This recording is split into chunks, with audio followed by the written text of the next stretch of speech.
You're listening to Live Wild Radio, the part-time adventure podcast. Join us as we explore how outdoor adventures build mind, body, and spirit. Welcome back to Live Wild Radio, the fitness and adventure podcast. I get used to saying that. So one of the things that, if you guys notice, we talk about a lot is fitness, because we're going to, in a very small way, change the world. Even if it's only helping some people, they're part of the world, so therefore we change the world. That's sort of, how I'm going about thinking about it. We always talk about training, but training is only half of the equation. The other half is... my favorite part, recovery. Yeah. Because basically the minute you stop training, that's when your recovery starts. And you only make progress not by how much training you do, but by how much training you can recover from. Right? All right. So quick question out of the gate. Yeah. How do you define recovery? Your body returning to normal after a stimulus. Okay. So kind of like on my Garmin watch, it'll say, this takes 20 hours of, I don't even know if it uses the words recovery or... Yeah. Now, of course, your Garmin watch, as smart as it is just guesstimating. Right. Based on your heart rates and all that kind of jazz. But just to give you an idea, excuse me, we just got back from a bike ride. And so different activities will take different amounts of time to recover from. Like if you do a 1 hour zone 2 aerobic ride, it takes 8 to 12 hours to recover from. And when you say, or it says it takes 8 to 10 hours to recover from, is that to be able to perform at the same level that you did in that bike ride? Yes. Okay. Yeah. Or higher, right? Because if you've recovered, maybe there's a little bit of an adaptation. Now, you're not going to get much of an adaptation in a day. Right. I seem to have a bit of frogginess. But essentially what we want to have happen is we stress our body with exercise, right? Whether it's strength training, cardiovascular training. A little drink of water. And then when you recover, your body hypercompensates, so you're a little bit fitter, a little bit stronger, and you repeat that cycle over long enough, and you're a lot stronger, a lot fitter, a lot healthier, as long as you haven't overdone it, because as with all things, the poison is in the dose. Yeah. I was listening to a great discussion today with Coach Dan John, and he talked about there's health, fitness, and performance. And sometimes to optimize performance, you do things that are not optimal for your health, right? And, he used the example of like weight cutting for a competition, right? Where you dehydrate yourself to make weight. That's not the healthiest thing in the world to do, but it can give you a performance advantage, right? For all of us people who aren't making a paycheck, competing in anything, even if you do compete in something, if you're not getting paid, take it seriously, but, not at the expense of your health. Yeah. Because if you go from like 7th place to 3rd place, but, you've had to do things that are going to have a bill that comes due later on, right, as far as your health is concerned, just the little bit of glory you're going to get when you stand on that podium and somebody gives you a fake medal at a local event, just put it in perspective. It's the active training for it, the doing, the camaraderie. That's all the stuff that I've taken from like racing and that kind of thing. Yeah. But when I was competing in bike racing, and because I did like endurance stuff where I do 8-hour races, 12-hour races, the amount of training I had to do was not good for you to be good at that, right? You know, like basically having a full-time job and training 20 hours a week, you know, something's got to give, right? You know, and you'd run into the thing where your hormones were shot, you know, towards the end of the season. Right. Right. You'd have some great performances at specific events. But, you know, even just the fact that after an event, you felt like a bag of shit for a week and a half. Mm-hmm. Right. Because it was such a huge, you know, when you try to do 8 hours at a race pace. Yeah. Like that's just not normal. Oh, I remember when I hadn't even properly trained for walking long distance, 60 kilometers one weekend on paved road sidewalks, so nothing was even. Yeah. We could barely walk. Yeah. When we came out of it, and it took certainly a few days because I never did the proper training where you work up to it. Yeah. Yeah. You know, so because this podcast is about health, fitness, longevity, as opposed to peak human performance, right? You know, if anybody wants to get there, I've coached lots of athletes. We can do it. But just understand that you may be making sacrifices to your future health, whether it's your joints getting beaten up, your system getting run down, if you want to win shit. You know, whereas you can be at an incredibly high level of fitness, you know, seeming like a superhero compared to the general population and be very fit and healthy, right? It's just when you're comparing yourself to elite level athletes, then we seem like, oh, we're, you know, weak, slow, Yeah. You know, and that's the problem is that the people that get used for our motivation, aren't, number one, are genetic freaks, because anybody that rises to the top of any sport owes a huge debt of gratitude to their parents because it's just a mix of the genes, right, that put them in that position. Secondly, even on an amateur level, where there isn't money on the line, there's a lot of fucking performance-enhancing drugs going on, which, you know, at the doses that people take to improve their performance are not healthy. You know, so, and then obviously when we're talking about pros, you know, you look at cycling, basically, I think it's cleaner now than it was during the Lance era, you know, but it's one of these things where there is a lot of performance-enhancing drugs. So that's sort of a thing for people to keep in the back of their mind. You know, if you're seeing the Instagram stars and the professional athletes, they're not like the rest of us, you know. But we can learn from them. Because if we, you know, their training is very big and hard and nasty and, you know, all that kind of thing. But they recover just as hard as they train. And conveniently, that's what today's episode is about. How? Wait. So you're saying that, you know, if they do something super hard, yeah, it takes more out of them to recover from that? Or no, they recover hard. Quicker. No, they apply the same rigor to their recovery. Oh, I see what you're saying. That they do to their training. Yeah. It's not like, you know, okay, we're done training. Now we're just going to sit on the couch. Right. Right. There's, if you think about it, like things like hot and cold baths, or cold baths, cold plunges, sauna, cryotherapy, massage therapy, you know, laser therapy, you know, oxygen therapy. There's when your budget's pretty much unlimited and your paycheck's on the line,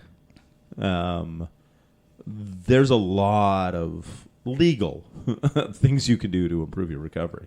And, it's one of those things. If you want your fitness to improve, it's not just the workouts, but you've got to recover from them. So we're going to talk about some of our favorite easily incorporated recovery things. Yeah. And because I've been doing a lot of talking, I'm going to throw it to Catherine. What's your favorite recovery technique? Epsom salt baths. So hot baths. Yeah. So that's been incredibly fantastic for just tight muscles in my legs from cycling. Yeah. And which torques on my knees. So that works out really well, I find. And I literally, I dump a lot of Epsom salt. So probably about 2.5 cups.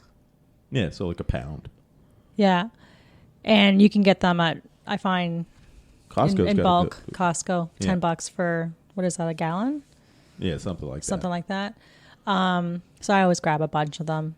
They make great stocking stuffers. They really do for me because I love them. Or if you can get the ones that are scented. But yeah, I do that. So I literally just turn the handle on my faucet to hot, like full blast. And I don't fill up the tub entirely. I just, but when I step in it, obviously I'm like, hot. And then it just goes away. Yeah. And maybe that's thankful to my numb feet. No, I do feel it, but it just takes a second, and then boom, it's really, really nice. So I find I only stay in it for about maybe 20 minutes. Bath is still warm, but it does a world of good. Yeah, incredible amount of good for me. So it's one of my favorite things to do when I'm hurting pretty bad. So one of the ones that doesn't get talked about nearly enough is actually just getting enough sleep. And basically, because sleep is so important to everything to do with your health, including recovery from workouts, we're going to put a big asterisk, and a star on that one. And we've got a whole podcast about longevity and sleep, don't we? Yeah. Sleep and something else, but yeah. But it's one of these things of like setting a standard time to go to bed every night. Yeah. Make your room cool, right? Dark. Sleeping mask. Yeah, like every little thing you can do. If something like melatonin helps, reset your circadian rhythms. But you want that 7 to 8 hours of sleep a night. You want to get, if you can time your drinking of fluids, so that you're not really drinking much an hour before bed, so you're not having to wake up in the middle of the night to pee. Or if what you do drink an hour before, make sure it's got electrolytes in it so your body absorbs it and doesn't just piss it out. Right? Because if you've got to get up, that's interrupted your sleep. Now, I will concede that getting up and peeing is better than pissing the bed and staying asleep, but, anything that can keep your sleep uninterrupted will dramatically improve the quality of your sleep. And I've noticed a big difference just living with me, because you're pretty adamant about that, given that we get up so early. Yeah. Where in the past, I get maybe an hour and a half less. Yeah. So it's been pretty, Yeah, it makes a big difference. And basically part of the reason, outside of just the feeling like shit if you don't get enough sleep, there's been a lot of studies done on this. So number one, your metabolic system, even if you're like a perfectly healthy person, you get one really shitty night of sleep, and the next day, if we were to sort of do a blood test on you, it would be show somebody who was pre-diabetic, right? And that just gives an indication of how big an effect sleep has on you. And when you don't get enough sleep, you tend to crave fatty, high-carb foods. So it's harder to stick to a healthy eating plan when you're getting those cravings and when you're super tired. Like football coach Vince Lombardi said, fatigue makes cowards of us all. And so if you're tired, it's harder to have discipline. Right? And then, and this goes for both men and women, most of your testosterone is produced while you sleep and closer to when you wake up in the morning. So that's why dudes wake up with boners, right? Like basically, if you're not waking up with boners, go get your testosterone checked because you may run into the thing where your levels are low, and it's really hard to build muscle, burn fat, recover quickly, have a libido, all that stuff if your testosterone's low. How you go about fixing it, it's up to you and your doctor. You know, at some point we'll do an episode on different options there. But, and this is something that, because the way that numbers are reported on blood tests, we think of testosterone as a male hormone and estrogen as a female hormone. But women, even though they have 1/10 of the testosterone level that men have, they have more testosterone in their body than they have estrogen. It's just because the way the numbers are reported, it looks like estrogen's higher because they're not reporting them in the same units. Oh, okay. Right? So it looks like, oh, estrogen of 800 and testosterone of 3.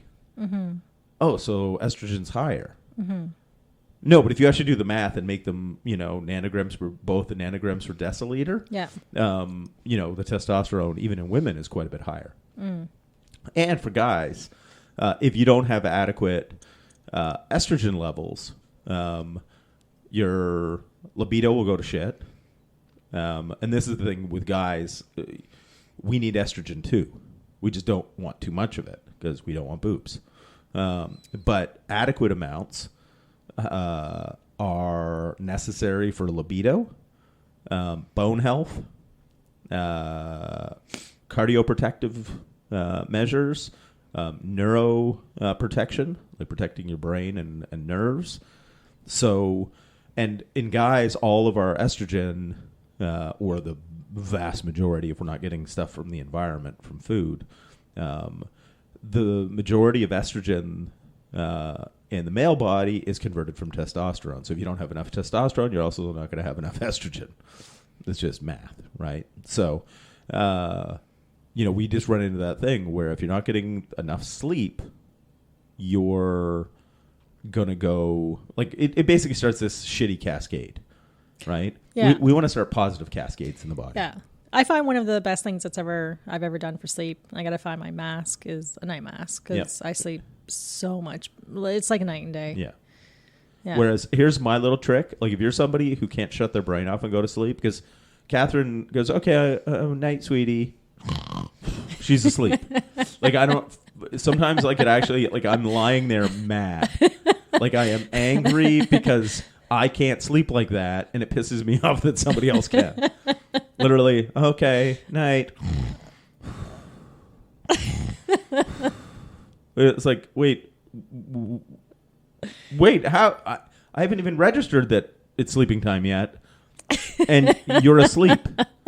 This makes me sometimes very angry. And it made me pissed off the other day because you're asleep before me. Yeah. I'm like, what the fuck? You know? Yeah, but if you're somebody like me who can't shut their brain off, I discovered the most brilliant thing. I always read before bed, but then I would fall asleep with the light on. Yeah. And it would take me longer to fall asleep. Now, I wear one of my camping headlamps with a red LED on. Because if you got white light on, it keeps your brain awake. But you got to see to read. Because I just lie there in the dark and I can't sleep. So I read my book, usually some sort of like space shoot 'em up, because I love sci-fi mindless shit. It's sort of my, and I'll reread a bunch of the same books over and over again. It's your soap opera. Yeah, it's like sci-fi, fantasy, dragons. That's all the kind of shit that just my brain just goes, you know, maybe it reminds me of being a kid. I don't know. I've always loved that stuff. But reading with the headlamp with the red LED on, because the red doesn't wake you up, it allows me to get to sleep quicker, quite a bit quicker. And that one is a little... I thought you said sex got you to sleep quicker. Oh, yeah. Like, well, here's the thing. If you are in a position that you can, bump uglies before bed. All of the, basically feel-good hormones that are released afterwards do help you sleep better. Yeah. So never go to bed angry. And go to bed satisfied. Obviously, if you're in that position. If you're not, use our other tips. And if you combine all of them, then you'll sleep really well. Yeah. So we've covered the hot bath. Just on the sleep bit, are there any good? Is there any good reading material? Sleep experts. Yes, but off the top of my head, I can't remember who they are. Yeah, because I remember there were so many in the past. Okay. But basically, Peter Attia's book, Outlive, he's got a whole bunch of shit on sleep. Okay. Listen to any of the podcasts with Andrew Huberman. Yep. On sleep. He's a professor at UC Berkeley, I think. But he's the dude who's everywhere now. He took over social media with smart, low voice. Yeah. So they're going to talk to you about the whys and the data and the stats. And then how to do it. And how to do it as well. Okay. Yeah. Good. Then, obviously the hot baths are great because they improve circulation. The Epsom salts are a magnesium salt, gets absorbed through the skin. Magnesium relaxes the muscles. Yeah. Allowing for better blood flow, better circulation, relaxation. And that's actually one of the little sleep tips too, is like if you don't sleep well, try taking about 500 milligrams of magnesium biglycinate before bed, about an hour before. I find, and the studies back this up, that it helps the body relax. And obviously it's hard to sleep if you can't relax. Oh yeah, that's actually a nice little segue, especially if you've got sore joints and muscles. It's about the nervous system and how to get it to relax. And the thing that I've had a lot of success with that I think overall has just helped with recovery is actually KT tape. Kinesiology tape. Yeah, explain how that works. So in a layman's terms, when you bump your head and then you put your hand to the bump on your head that hurt and it doesn't hurt as much anymore? Yeah. KT tape is the tape version of that. It helps downregulate the nervous system and increase muscle activation. Basically, it's a stretchy tape you would put on a joint or muscles. Wherever it hurts. And it doesn't hurt as much. Right? It made a big difference on my knees. Yeah. It was a lifesaver, and it allowed me to go to sleep. Right? Yeah. Because as you can imagine, if you're hurting when you're in bed, you don't sleep well, you don't recover. Yeah. It's a vicious circle. Yeah. And that's what people who are dealing with chronic pain, if it's joint pain like you're dealing with, or muscle pain or injury, the kinesiology tape is a non-pharmaceutical pain reliever. Is really the way it works. Yeah, another stocking stuffer. Yeah. You can find it at Shoppers. I buy it like I buy candy. And I bought a bunch of different brands of, like Tiger Balm patches. Yeah. And there's BioFreeze patch. There's just a bunch of different kinds, right? Yeah. So you can try and see what works for you, but it's the combination of essentially there's smaller pieces of tape that you put over the area, but infused with that whatever medication. Yeah, and that really helps as well. Yeah, and even topical rubs, like if you are sore, because things like Tiger Balm or Bengay or A535 or any of those, because again, if it can help you relax a little bit and help ease the aches, that then you sleep better, then you get the recovery benefits. Yeah, and anytime you can downregulate pain, it makes the body easier to relax. Because it's hard to recover when you're tense, right? We want blood flow, right? Like if you've damaged a muscle from training, we need to get blood to the area with nutrients, and we need to flush out the waste products. Yeah. But if everything is super tight, that's going to restrict circulation. A really neat example somebody gave me. It was actually because I actually took hypnotherapy. It was hypnobirthing for when I was going to have my baby, just to relax. Because she said, "Okay, just squeeze your bicep." tense it up as much as possible. And then she would grab it. It hurts, right? Well, it hurts a lot less when you relax it and you're applying the same pressure. It's the same idea that once you can get something to relax, there's less pain. Yeah.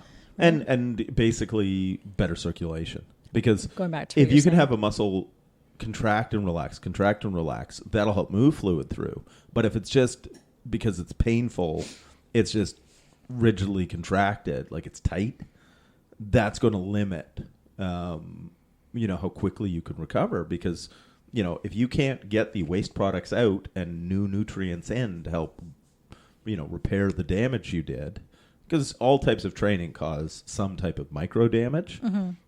We need, basically better circulation. And that's why it's funny, like bodybuilders will take like Cialis,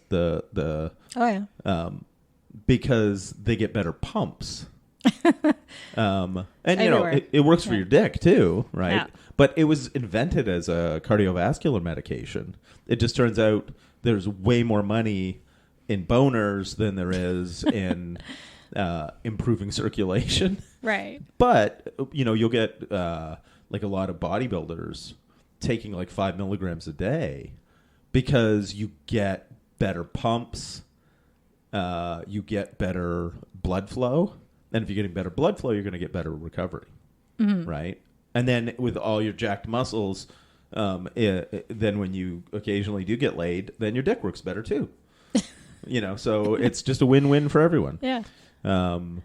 But one of the greatest things that works for blood flow is heat, right? So the hot baths that Catherine was talking about, sure. Aside from relaxation, the heat, because our body wants to cool, it opens up all the blood vessels and increases circulation to try to cool the body down. But another thing that is great for that, which we should be experiencing. Oh, God. Shortly. I'm frustrated. I ordered an infrared sauna, and that was 2 weeks ago. Yeah. I'm not complaining, but I am. Third world problems. No, these are very first world. Sorry, first world problems. Yeah, most of the third world's really hot. You just go outside. Anyways, I mean, it's just that they keep changing the date, so it is what it is. I mean, it's in stock, so I'm grateful. It's on its way. It's just not here yet. I've really bought into it. So it's exciting. So infrared sauna, different from your dry saunas. You have a unit in the sauna and you're pouring water over stones to evaporate the water into steam. It's the type of sauna that it heats the inside of you. You don't feel too much. There's a bit of, it's a warm air, but it's not as uncomfortably hot. It's not suffocatingly hot. Yeah. When you breathe in and it burns your nose. Yeah. But then this is the cool thing with the infrared is doesn't suck as much power. No. Works really well. You get a crazy big sweat on and a lot of circulation increase and heart rate increase. All the benefits of the heat, which all help promote recovery. Yeah. But it also reduces inflammation in the body, burns a bunch of extra calories if you want to get lean and buff for beach body time. Or you just want to eat more. Yeah, they cookies. said it's almost like the equivalent of zone 2 cardio. Yeah. Well, because you've been in. Look at your heart rate. Like if it's not that high. Maybe 120 at the end. Yeah. Of a 25-minute session, which I'm walking out of. Yeah, but you're also coming from the standpoint that you're now a fairly well-trained cyclist. My cardio is pretty good. Yeah. Yeah. And this anybody who knows me obviously knows, or maybe heard the stories, that I used to own a bicycle shop. I've been in the bike industry for a long time. Guess who in this house owns the most bicycles? Not this guy. Because, Catherine and I both got mountain bikes in 2020. Yeah. Like I'd already had a single-speed mountain bike. But hybrid that I bought from you. Yeah, back in the day. Yeah. And then so we both had mountain bikes. We enjoyed those for a couple of years. Then last year, because I had just the parts sitting around in the garage, I built you a road bike. Yeah. And Catherine really loved it. She's like, "Oh, you really should get one so we can ride together. I really like this. You should get one." And then so finally, she was so sweet and actually bought me a gravel bike. And then I found her a spectacularly good deal on a gravel bike. So she now has 4.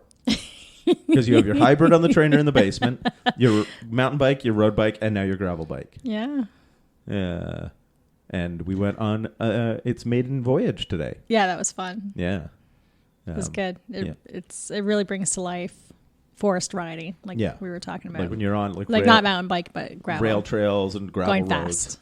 Yeah. It's just smoother on that and everything than a road bike would be. Yeah. But way faster than a mountain bike. It's so much fun. Yeah. But that actually just as a nice segue, like going on lighter rides, like when you've done, something that's pretty intense or any kind of workout, it's good to offset that with lighter, maybe zone 2 rides, keep active. Even zone 1. You've always said that, keep moving, get the blood circulating. And I guess that's what the name of the game is have the circulation in your body continue to bring more fresh oxygen blood to those muscles. Yeah. And it's something we can use a couple of different names. Like obviously for cardio, Catherine and I, our main form of cardio is some type of cycling, whether it's mountain biking, road biking, gravel biking, riding in the trainer. So we'll use everything in the terms of this, but it can be used for other applications, right? Rowing, walking, stairmill, running, any of those things. We've got our zone 2 cardio, which is heart rate is elevated, but you can still talk. Basically you can get most of a sentence out before you have to take a breath. Yeah. Right? You're not gasping for air. Then we make sure we get some zone 2 cardio, or not zone 2, VO2 max, like, super high level, zone 5 work, like in the form of 4x4s, which are 4 minutes as hard as you can go, 4 minutes easy, repeat it 4 times. Do something like that once a week, or our 20 to 30 second sprints. There's various different types of intervals to hit different energy systems. But the other one that applies to this context is the recovery ride. Your heart rate is not, it's basically zone 1. Mm-hmm. It's getting elevated a tiny bit. Yeah. But it's dumb easy. The whole point is just circulation. Yeah, that's interesting because how we talked about me running cold all the time. Yeah. I almost wonder now maybe if that's part of the problem with my knees is that which is maybe why when we went to Mexico, right? Because I was in pretty bad shape just before Mexico. I was a little concerned. Took the cane and the knee brace just in case. We actually ended up going to Mexico because your knees, doing that instead of a more active kind of trip. Isn't that funny? Yeah. Well, the heat was good. Yeah. I'm going to say that it did help, and my knees suddenly got much, much better. But as you were saying, blood flow and all that, it's very clear that I respond very well to heat, and maybe it's because I just need more circulation and heat naturally. Because with inflammation, is that sometimes caused when your body's cold? Like in other words, does all this fluid get trapped there, or it doesn't pump out? Well, basically, being cold will restrict circulation. Yeah. Right, because your body, if you're chilly, your body's going to work to preserve the core. Right. Right. You can get by without fingers and toes, but you can't get by without your internal organs. Yeah. And women are more so that way, right? Because of the whole baby making thing. That's why women tend to get colder, smaller mass generally, are smaller than guys, but tend to get colder in the extremity than guys do in the same temperatures, because we got better circulation because we're running around with loincloths, chasing down woolly mammoths. Instead of having babies, right? Like we've evolved sort of with different, responses to temperature kind of thing. So yeah, like anything that gets circulation increased will, and warmth, heat is one of them. Because if you're cold, everything contracts. Yeah, because I have a heating pad. I'm just saying, like, at times if I'm in bed, that might be something. Just don't leave it on before you go to bed. Yeah. Or as you sleep. Yeah, right? your big problem is, you know, and it kind of reminds you to get up and move, right, which will help with circulation. It's anytime you're sitting, like if we sit and watch a couple episodes of any of the fun shows we watch, like Justified or Jack Ryan, you know, not sponsored by Amazon Prime, but, you know, between that and Disney Plus, we seem to be able to find way more fun stuff to watch on Amazon. You know, but I'm sitting there in shorts and a t-shirt in the house, and you're cold. Yeah. Right? Now, we know it's just a stereotype. Oh, women are cold all the time. But obviously, in your case with the knees, cold is going to reduce blood flow to the extremities. Yeah. Which in turn will impede recovery, reducing inflammation. Which kind of speaks to as I walk downstairs, like there's a massive pain in my one knee because it just feels so tight, you know, versus when you're warm and you're moving. Yeah. Because as soon as I go riding, my knees feel great. Yeah. Because it feels so good. Like your temperature's up. Yeah. And you've got blood pumping through the whole body. Yeah. Right? And the joints warmed up because you've just pedaled thousands of pedal strokes. Yeah. Right? So it's clear that there's a circulatory problem going on. That's an aha moment as we speak. Yeah. All right. That's half the benefit of these podcasts is we just have conversations. We solve our own. All right. That's really all. If you guys take anything useful from that, that's a great side effect. But this is just us. This is all for us. Yeah. This is just us solving our own problems. Yeah. That's interesting because in the morning I'm always coming down and it hurts. Because you're not warm. Yeah. Right. Well, I'm warm in bed. Well, I'm not just talking temperature, but like the joints aren't lubricated. No. Right? They've been sitting still. Which, But in the same way, I get up and I got to move, and then all of a sudden I feel good. Yeah. Right? Just because I haven't been moving. Yeah. You know, so this is the thing. We've said this before. I did not invent this, but motion is lotion. Uh-huh. Yeah. Yeah. And lotion is lotion, so it gets confusing. So, yeah, basically any type of heat, and that's where the sauna, like for us, adding the sauna to our gym, kind of is a no-brainer because you know it's such an easy. We were able to find one that fits in the corner, and being able to 3 to 5 to 7 times a week, you know, hop on board. Yeah.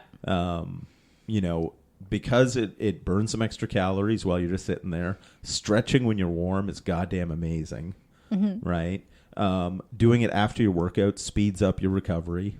Yeah. Can you even do it before your workout? Yeah, do it for 5 minutes before your workout as part of your warm up, yeah. right? Because you literally are warming up. You know, obviously a lot of sweating does get a lot of toxins out. There was actually a study that was really cool that they found people that have been exposed to mercury, when they went in the sauna, they sweated it out, but they wouldn't excrete it any other way. That's interesting. Yeah. So if you eat too much tuna fish, any fish in general. Well, if you've been exposed to fertilizers, like, you know, different industrial locations. You know, but if you fish, if you're a fisherman, you should own a sauna. Like, and you eat fish you catch. Yeah. Because all the water's got mercury in it, right? There's always a warning about how much fish you should eat. Right. You know. So now we have the workaround. Yeah. And we don't even have a promo code to give you for buying a sauna yet. We're working on that. Yeah. Well, we also want to test it ourselves. Yeah, but of course. We've researched it quite a bit. Yeah. Yeah. And then around food. Protein. So first, adequate protein, 1 gram per pound of body weight, unless you're excessively over fat. And then make that 1 pound per pound, or 1 gram, not 1 gram of protein per pound of your target body weight. So if you're 240, you want to be 200, make it 200 grams a day. Okay. So protein is the building blocks of all of our muscles. So when we've damaged our muscles, we need protein to repair them. plus the amino acids get used for a jillion different things in the body. So having adequate amino acids, super important. Secondly, is carbohydrates. Most people's workouts, like if you're doing any of my workouts you've read on the website or we've talked about where it's like half hour, you're not carb depleted, right? But if you do 2 to 3 hour like road rides, mountain bike rides, you train for a marathon, any of the more demanding things, it tends to be bodybuilding phases because we want to deplete the muscles, or extensive endurance training. Both will deplete you. So you've burned off all the carbohydrate you have in the muscles. So by getting fluid and carbs and protein back in after your training, you will speed up the recovery because you're replacing the nutrients that you've depleted. And it won't go to fat. It'll go right into your muscles. Yeah, because if you have just finished something that, let's say it's like a 2-hour bike ride that had a lot of hard hills on it, you don't have a whole lot left in the system unless you've just been like downing, energy drinks the whole way, like getting tons of gels, all that kind of stuff in. You're pretty depleted. Particularly when it's the 3 and the 4, you do a century, like 100-mile ride. Those you will be definitely depleted, so you'll recover quicker, getting the, like 100 grams of carbs and, 40 or 50 grams of protein in fairly short order after finishing the ride. I remember we were mountain biking once, I think in Halton, and I was on the keto diet. Yeah. And it was like a long ride, and I think I bonked or something at the end because I couldn't even think. Yeah. Like I was just because it's the thing. The problem with ketogenic diets are like high fat, moderate protein, really low carb diets. Yeah. So you don't have carbohydrates stored in your muscles and in your liver, so your body is relying on fat as a fuel source, and that's great for moderate activity. Right. But mountain biking is not moderate. Oh, remember when we were rock climbing? Yeah. I'm like, I can't think. I mean, like, here, shove this down your throat. Yeah, it was like, have a granola bar. And all of a sudden, she knew what she was doing again. Well, this is the thing. Like, our brain predominantly runs on carbohydrate, glucose. Mm-hmm. So carbs aren't evil too much. Like, every time I say this, like, I'm going to sound like a goddamn broken record, but the poison is in the dose. Carbs don't make you fat. Too many carbs make you fat. Right. Right?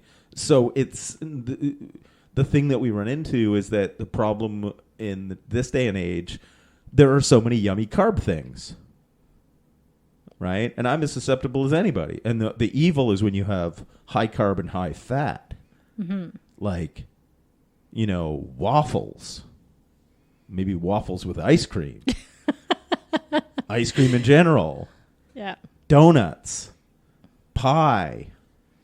Butter tarts. Yeah, like these are all things that are high in sugars, carbohydrates, and fats, which is just a recipe for you to get fat. Yeah. Like one of the simple things to think about nutritionally, you can have a high protein, high fat meal or a high protein, high carbohydrate meal. Don't have high fat, high carb together. Mm-hmm. That's a little trick if you sort of are able to stay on top of it. That makes it easier to lose body fat because we're not spiking our insulin, right? When we're in the presence of a ton of fat, because your body will... Because when you spike insulin, it will just turn. Well, and if you've got like a high level of fat, when your insulin goes up in your bloodstream, it's easy to shuttle that, high triglycerides is just another fancy word for fat, into more fat cells, right? Whereas nobody's really ever gotten, excess body fat from too much protein. Right. You just get the meat sweats. It raises your metabolism. Yeah.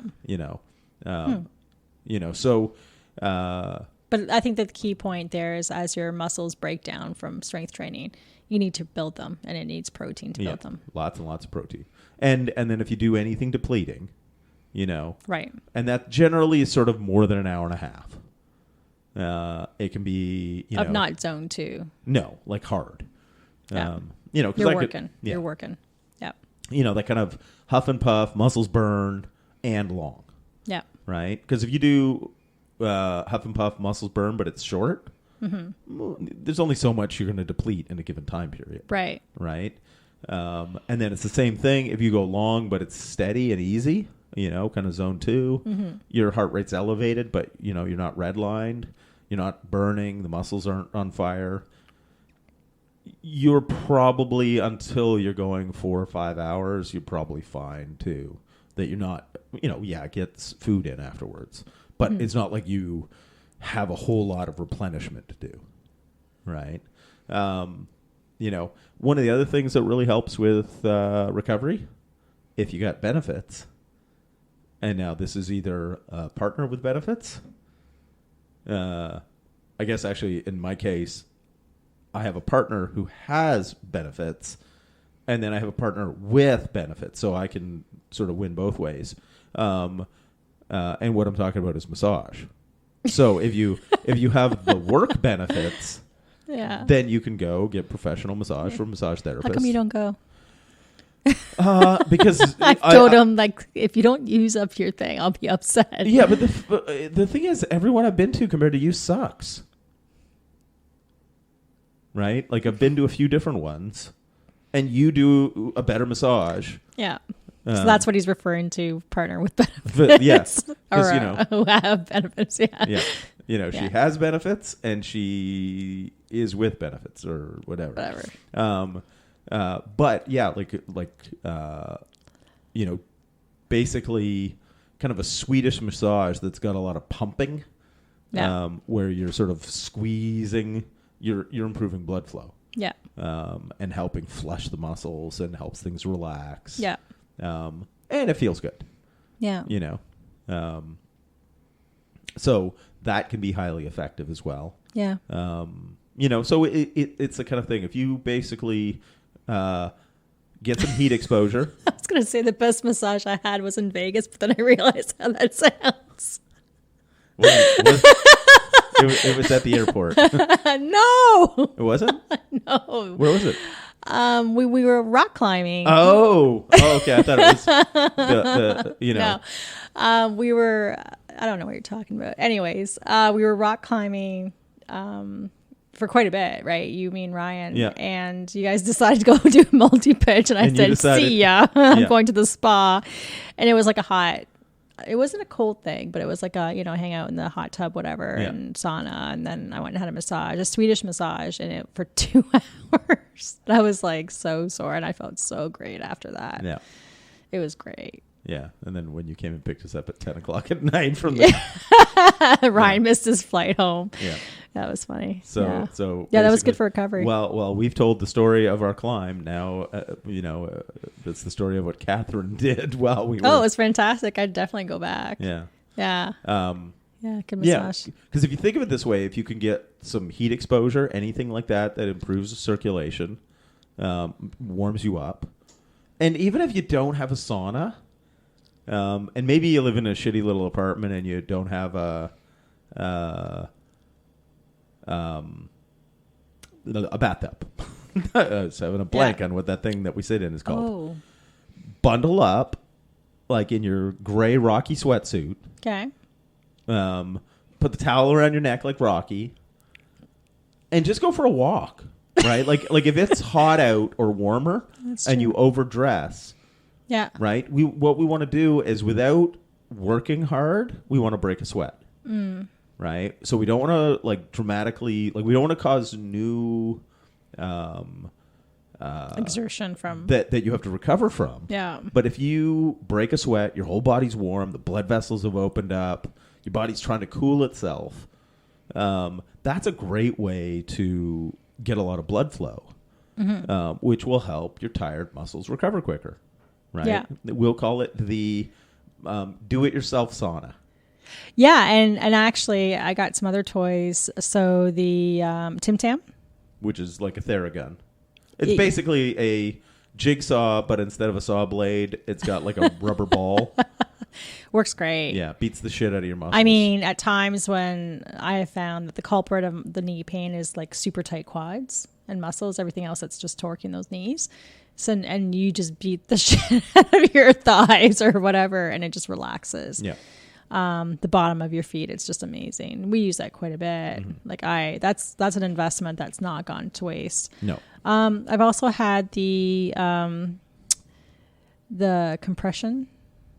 Oh, the compression sleeves, the leg sleeves. Yeah. Yeah, those are actually really kind of cool because what they do is improve circulation by systematic. What it is, it's these sleeves or pants you slide over your legs, and then you turn on the air compressor thing on it. Yeah.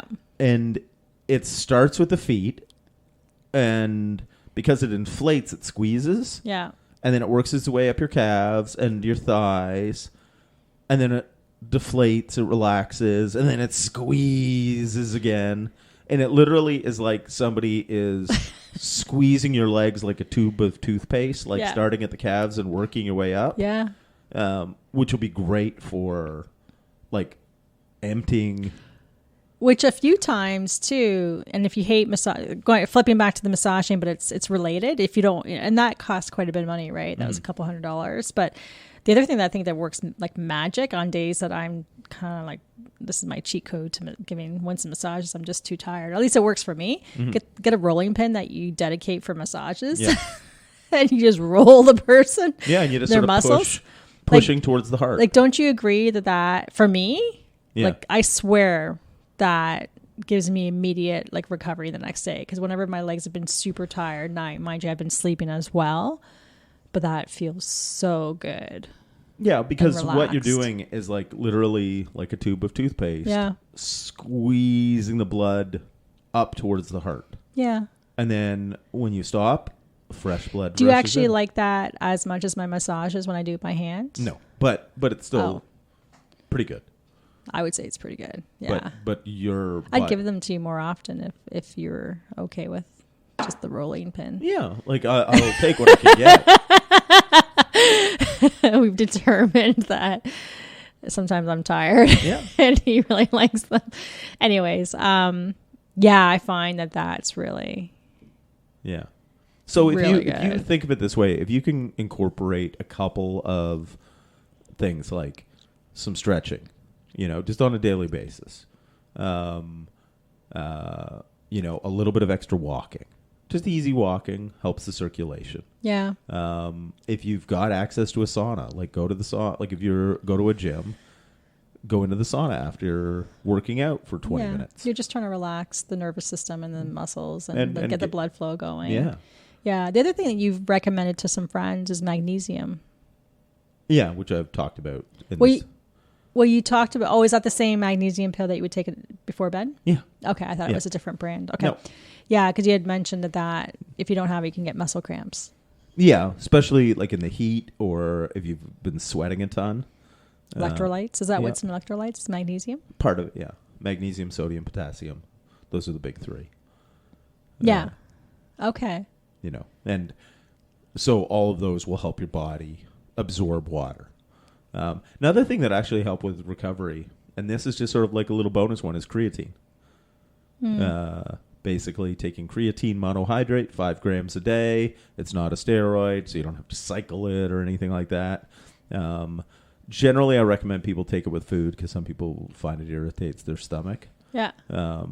But creatine is one of the things.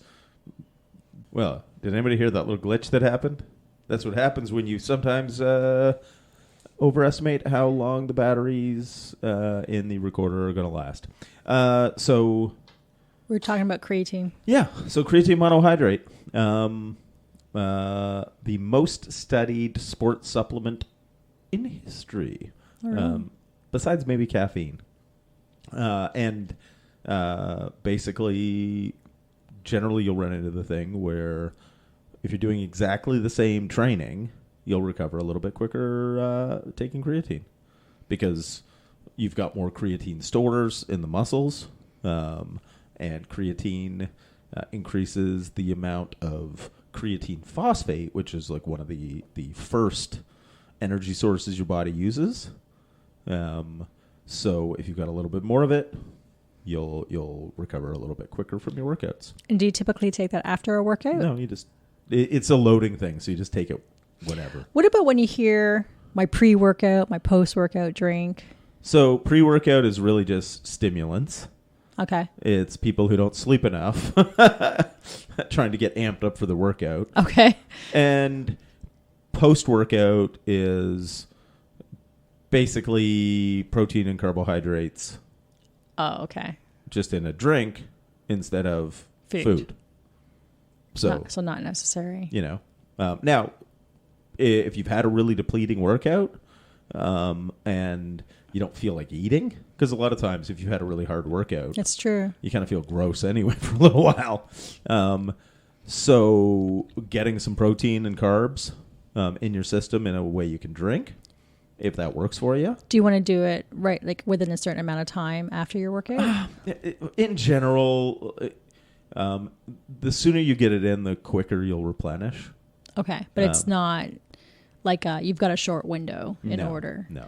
And what about... Sorry, the short window thing would only apply maybe if it's you're in a kind of sport where you've got to play multiple times in a day. Okay.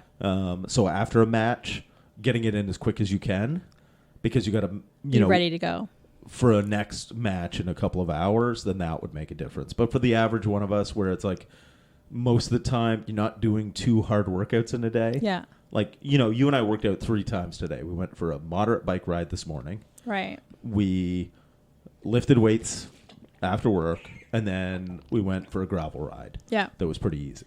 Yeah. So with none of those, it was like, oh my God, we gotta, we worked out 3 times, but none of them were like ball busters. And then you hear people taking like, I can't remember what it's called, something greens. Oh, athletic greens. Yeah. Is that just more if you're not getting enough vegetables in your diet because you're so focused on protein and other shit? Yeah. You know, like things like AG1 or athletic greens is, or multivitamins or green powders or, any of this kind of stuff. Mm-hmm. They're supplements. Supplements are like secondary, and it may be supplementing because you're missing things. Like if you're a vegan, for instance, you better be taking B12 because you're not getting it from vegetables. Yeah. Right. So it really comes into the thing of like, as I'm fond of saying, don't major in the minors. Get your big things in order first before you're worrying about like incremental gains that you're going to get from like, oh, I got this vitamin or this, it's like get adequate protein intake from, healthy sources, lots of fruit and vegetables, carbohydrate as you need it for your activity level. Right. And then worry about, like, when you've got that consistently dialed in, then worry about supplements. Sure. Okay.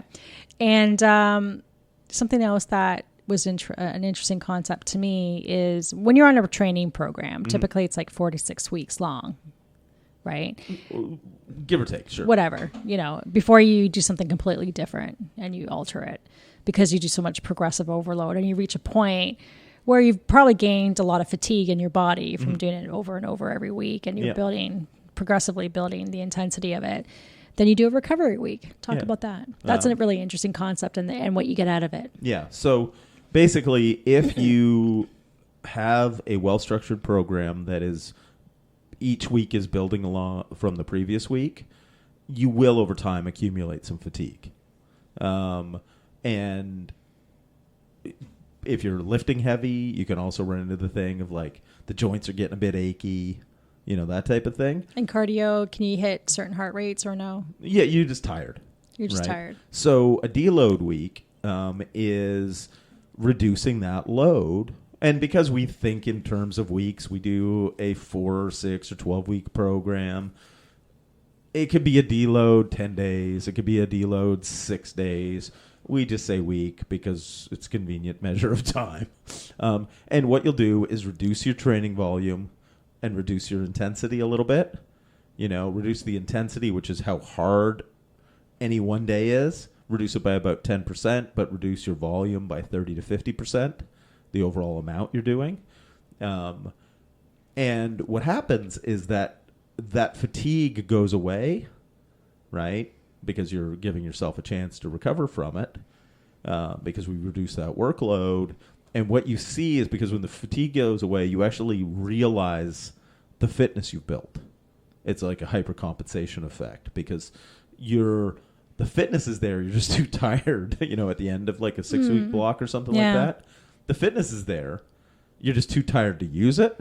Yeah. So we let that fatigue go away. And now you used to go, whoa. And you always know when a deload, like particularly with cycling, is basically, it's like, oh man, this is so awesome, right? Day 1, and it's a super easy ride. Day 2, super easy ride. Day 3. But somewhere day 4, 5, 6, 7, whatever it is, you're starting to, that fatigue's going away. Yeah. So now all of a sudden you're feeling good. It's like all of a sudden your legs just have some oomph. And now it's like you want somebody to let you off your chain so you can go. Oh, so, okay. I'm sorry. I thought it was like day 1 after recovery. You start to feel great right away, but you're saying no, it takes a few days to get back into that. Well, it depends how much fatigue you have. Yeah. Right? Like okay. Because most people don't need deload weeks because they're not consistent. Right. Life deloads you automatically. Yeah. Right? Like, we've talked about this before where it's like if somebody does vacation or whatever. Yeah, but if somebody does 80% of the workouts, I consider that like a monumental win. Like that's an A. Right? Well, the fact is, if you're only hitting 80% of your workouts and occasionally you have a really bad week because, you had that business thing and you had this thing and that thing and the kids and then you got 2 workouts in, well, you just had a fucking deload week, right? You didn't plan it, but most people end up with deload weeks accidentally. Right. Right? So they don't need to be programmed in. Yeah. Now, if you get like the racer type and they're very diligent and, they're willing to sacrifice their future relationships with their children to get their training in. Sort of the way I've dealt with a lot of athletes in the past. Then those people will tend to need the planned deloads because they're very driven type A. Mm-hmm. But for most people, life deloads you automatically. Okay.